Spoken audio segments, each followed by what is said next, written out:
Welcome back to the channel. So today I'm running through my daily food in my off season. So currently I'm eating 5,500 calories daily. I'll run you through each meal as I have them. And I'll also give you the breakdown of calories and macros within each meal. In the diet phase that I just did, I actually went down to around about 2,500 calories at one point. For someone of my size and my experience of that's really, really low. At the moment, I'm not really gaining that much weight. I'm very, very steadily gaining. And I think one of the main reasons why I am gaining is because I've got 2 unplanned off meals per week. I have my normal daily food and then I'll have an off plan on top of it, and I'll do that twice a week, and I'm not actually tracking it, so I'll just grab a takeaway with Amy or something like that. What I think that'll end up doing is it'll end up bumping me up enough that I'm actually going to then turn into a surplus.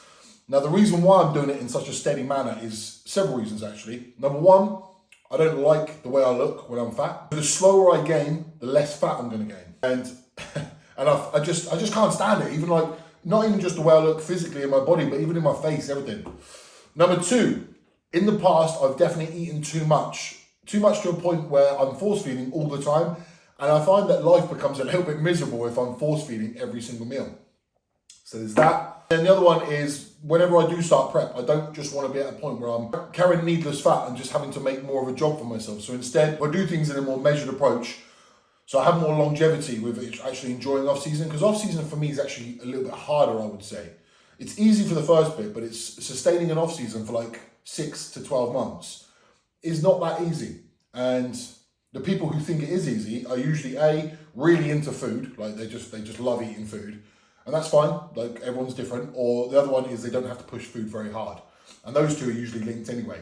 If you're a super heavyweight bodybuilder, someone who's got to push massive, like 6,000, 7,000, 8,000 calories a day, then typically you'll like food less. And something I should address before I even get going is my hair. I was going to put a hat on, I was going to go and style it, but I thought, do you know what, this is actually real. This is what I come down in the morning, this is what my hair looks like. It looks stupid. I wake up with this and I don't know what the fuck I'm doing in my sleep, but yeah. But it is what it is, so this is actually real. So anyway, off the back of that, meal 1 is 6 whole eggs and 250 milliliters of egg whites. A whole sponge of eggs on a plate. I actually really like it. I can imagine some people who are, like, again, quite fussy with their food or something, but to me, that's no problem at all. And then 150 grams of oats with 100 grams of blueberries and some cinnamon on top as well.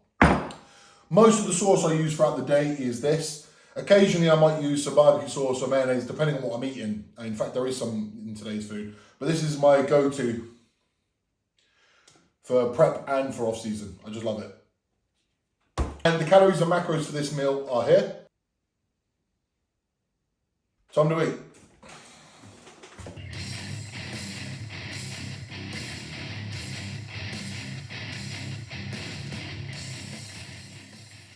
So that's that. That is 150 grams of oats and all them fucking eggs. What I find as well, in prep, I'll come down and I'll have a coffee before anything like that. Excuse me, glass of water and a coffee. And what I found now is that I'm just trying to keep stomach volume down. Don't get me wrong, at the moment I'm not struggling, but I know that historically I have.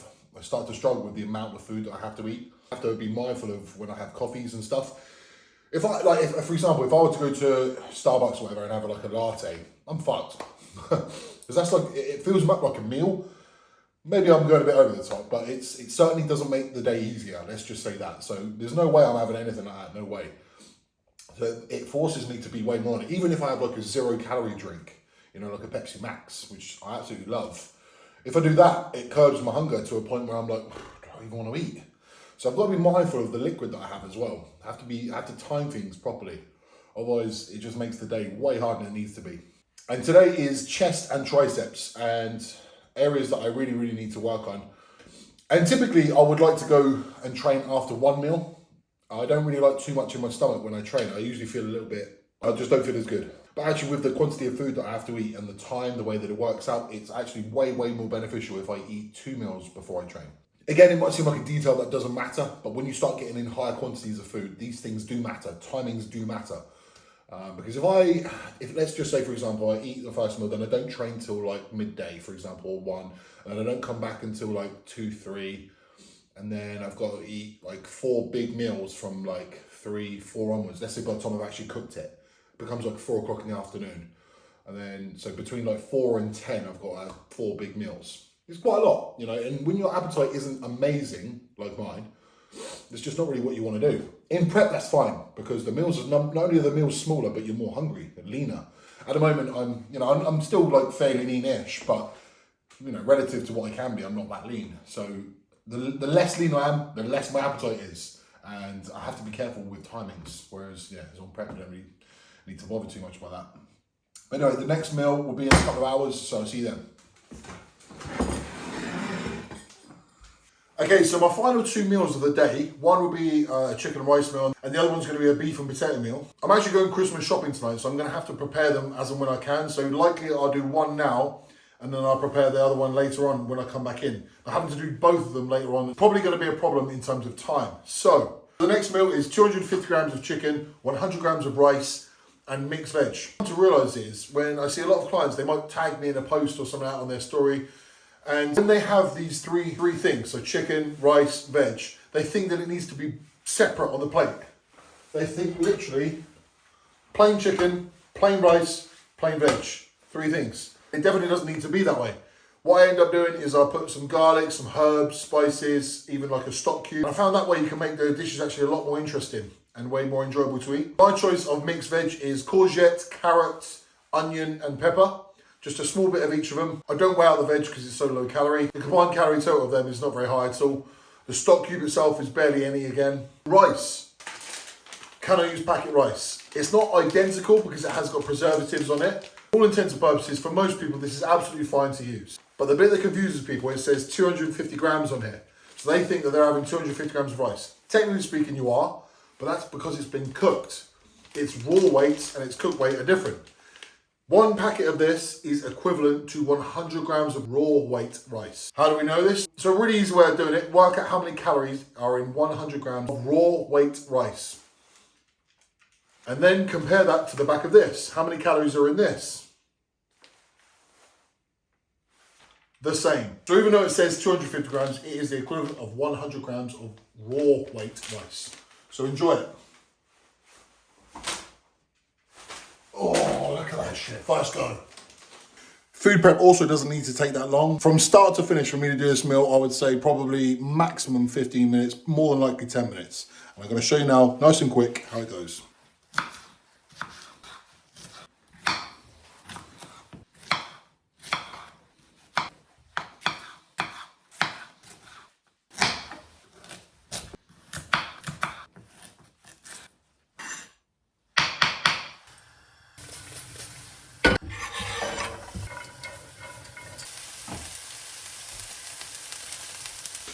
And recently I had a conversation with a client and they were saying about how their girlfriend couldn't believe that they're going to have to weigh everything. And if you saw there, like, is it really that hard? I chopped a bit of veg. I use scissors to cut my meat. I find it's an even easier way than, like, so you don't have to wash up the knife and the fucking chopping board. Then the packet rice. Is it really that difficult? All I weighed was the chicken. I find it quite easy. So it's just about trying to find these little ways that make things easy, convenient, fast. As I say, this is going to take maximum 10 minutes probably.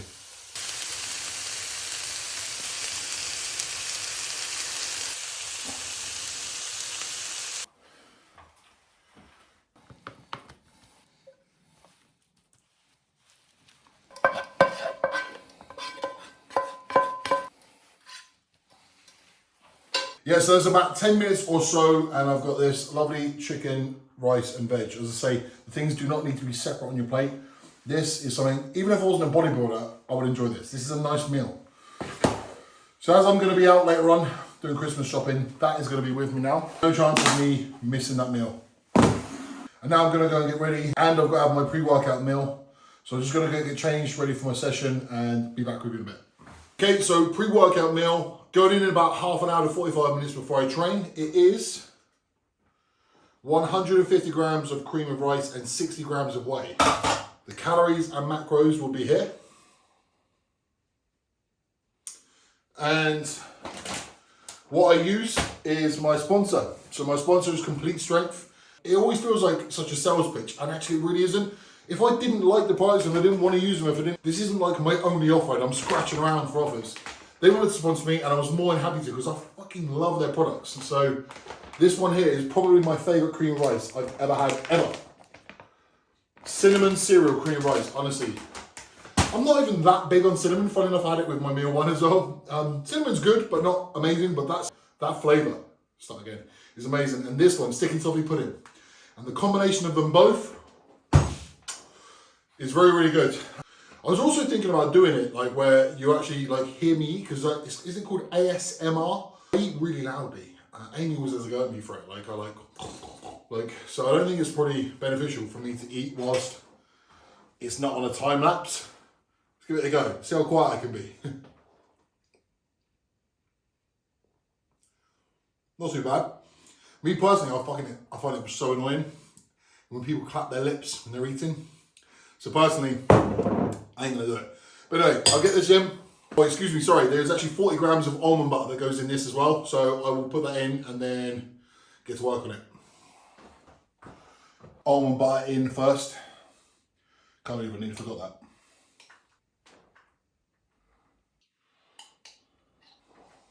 Perfect.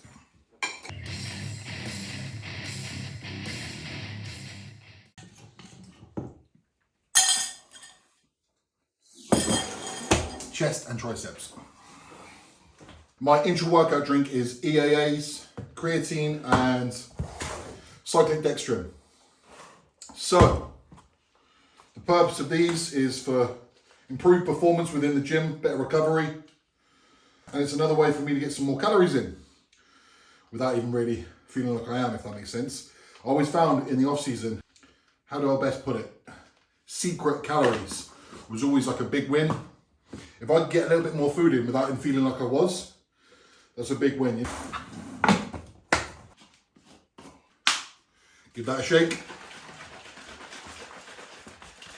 And I've gone with juicy mango flavour. I find this one's like easily the best, to be honest with you. So I've also got a code that you can use, Ryan10, for money off any of the complete strength products. The cream of rice, the whey, any of these. Yeah, and that is a shameless plug done. Right, so very often people will want to throw the towel in very, very easily, or they'll act on an emotion rather than trying to see things logically and trying to see the big picture.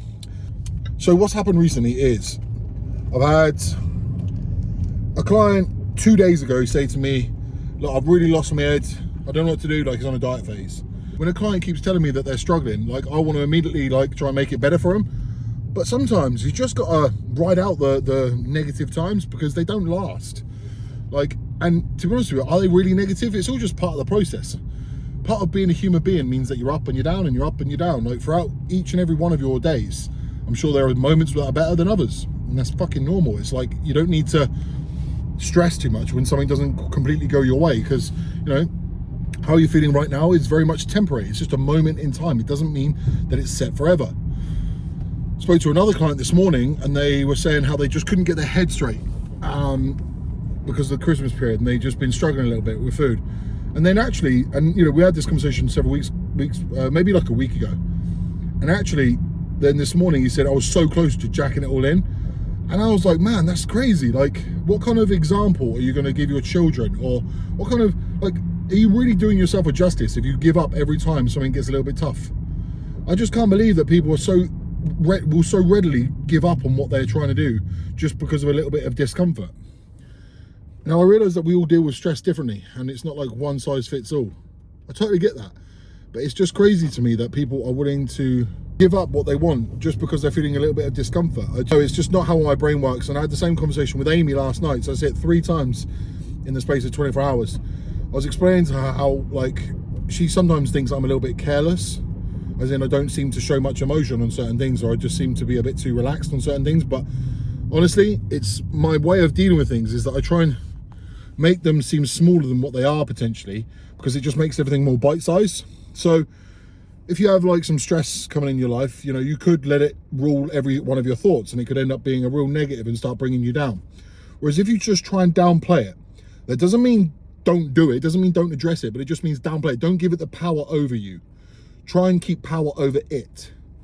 And I just say, like, you know, like, just because you're feeling a bit of discomfort, just think to yourself, it's okay, I'm going to be fine.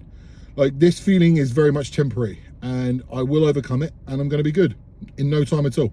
So yeah, just trying to downplay certain situations rather than just throwing the towel in the moment you feel a bit of discomfort.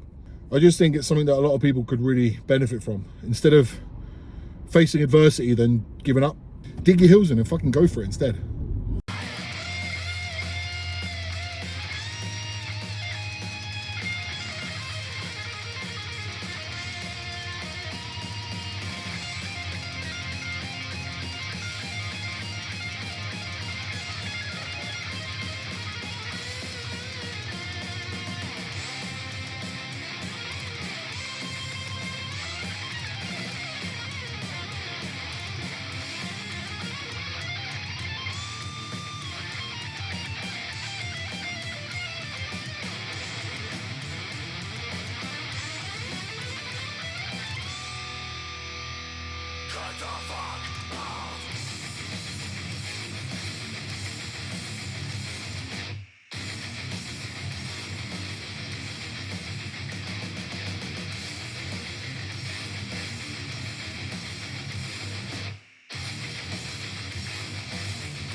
So that was actually a really, really good session. Chest and triceps hit really well.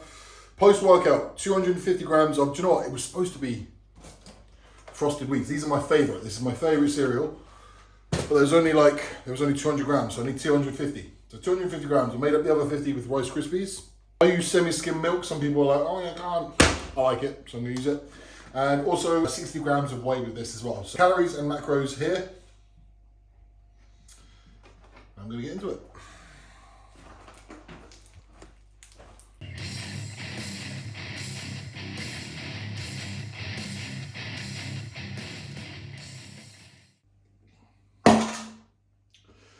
And that's that. So 3 meals down, another 2 to go. It's like 4:30, 5 o'clock at night. It's fucking dark already. Yeah, and just going on from what I said in the car, I think people think they are more unique than they are. They think the problems that they feel, only they feel. Or the successful people that they look up to don't feel those feelings too.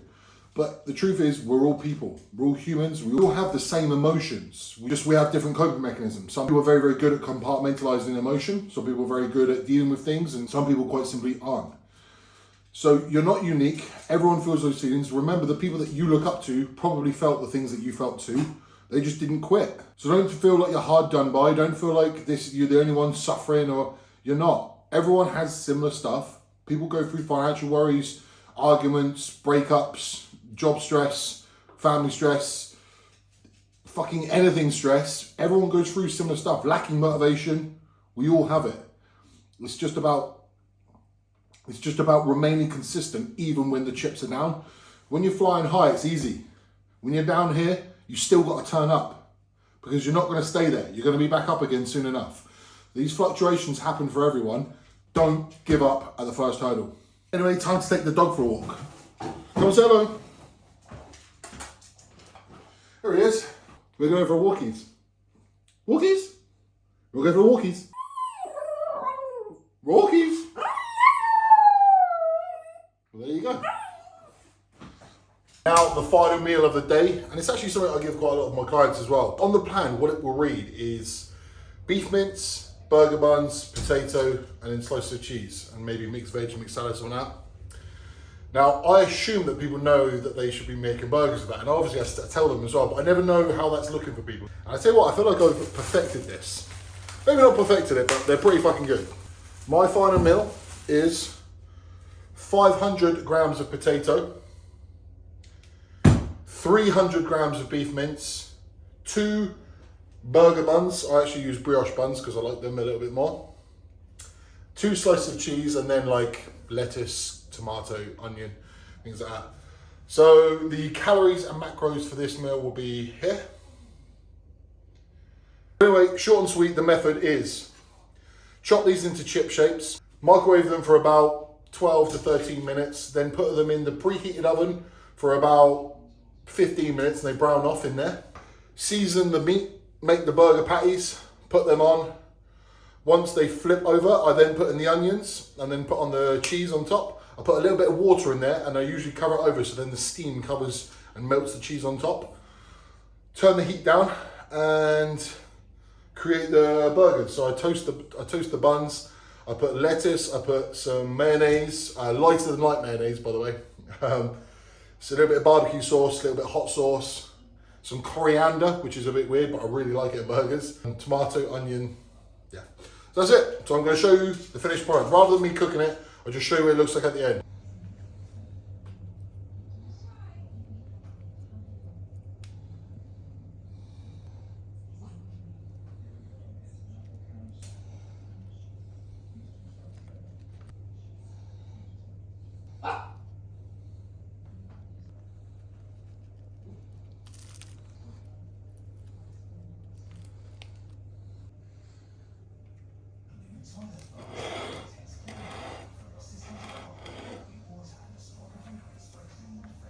So that concludes meal number 5 for the day, and that takes the calorie total for the day to 5,600-ish. And as I said, that doesn't really make me gain weight. God, see how hot it is in this kitchen. That doesn't actually make me gain weight, so it's the off plans on top of that. So this is my daily food. Twice a week, I'll have something with Amy. And that will push my calories to probably, if you were to average it out, it probably, 6.5 maybe. My appetite is still okay. I mean, food is, I don't obsess over it. It just is what it is at the moment, and I enjoy every meal that goes in, so it's not too hard.